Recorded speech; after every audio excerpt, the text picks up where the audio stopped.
prologue du dernier jour. 21 octobre 1904. Depuis 4 jours, il pleut dans le désert. Elle se réveille pour la dernière fois. En 4 jours, la pluie est devenue furie. L'eau va défigurer la ville. Elle se fait belle pour la dernière fois. Elle se rase le crâne. Elle se rince la bouche. Dans quelques heures, elle retrouvera son amour. Dans quelques heures, le silence recouvrira la ville.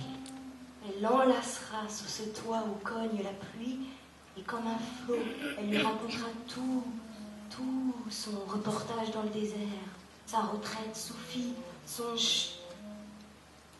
Vous entendez?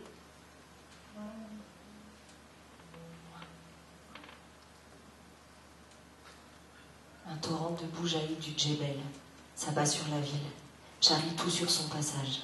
Rochers, troncs d'arbres, hurlements, cadavres de chevaux, chiens, restes de maçonnerie, livres. Et elle, 21 octobre 1904. noyée dans le désert, à 27 ans. Elle, Isabelle de Meurde, Isabelle Eberhardt, André Vivicorsi, Madame Henny, Madame Sahamoud Saadi, le bienheureux. Isabelle au sans nom, au sans histoire, au sans visage. Qui est-elle? Elle n'existe plus. Voici sa vie.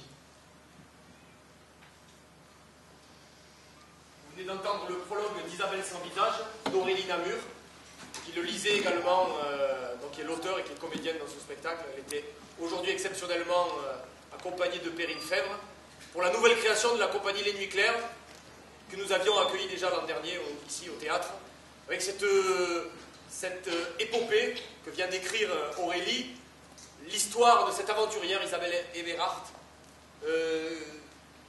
une histoire pas commune. Vous avez commencé à entendre un peu des bribes de cette histoire d'une femme qui s'est convertie à l'islam, qui se travestissait en homme, qui a parcouru plein de territoires. C'est une façon, ce spectacle, de parler de l'islam en fuyant les clichés habituels, mais c'est aussi une aventure, une épopée, puisque les 4 acteurs sont 4 narrateurs-acteurs qui vont, comme elles viennent de le faire, commencer à raconter l'histoire et parfois interpréter tous les personnages qui vont peupler la vie et l'aventure d'Isabelle. Entre autres, une vingtaine de rôles, des exilés russes, un policier suisse, un spahis algérien. Je crois qu'il parle 4 langues dans la pièce. Il joue du piano, il chante en chœur. C'est un spectacle complet, une aventure. Là. Ça s'appelle Isabelle sans visage. C'est un spectacle qui n'est pas encore créé, qu'elles sont en train de répéter. Et ça sera joué ici, le 13 mars, à 20h30. Isabelle sans visage, par Les Nuits Claires. Merci.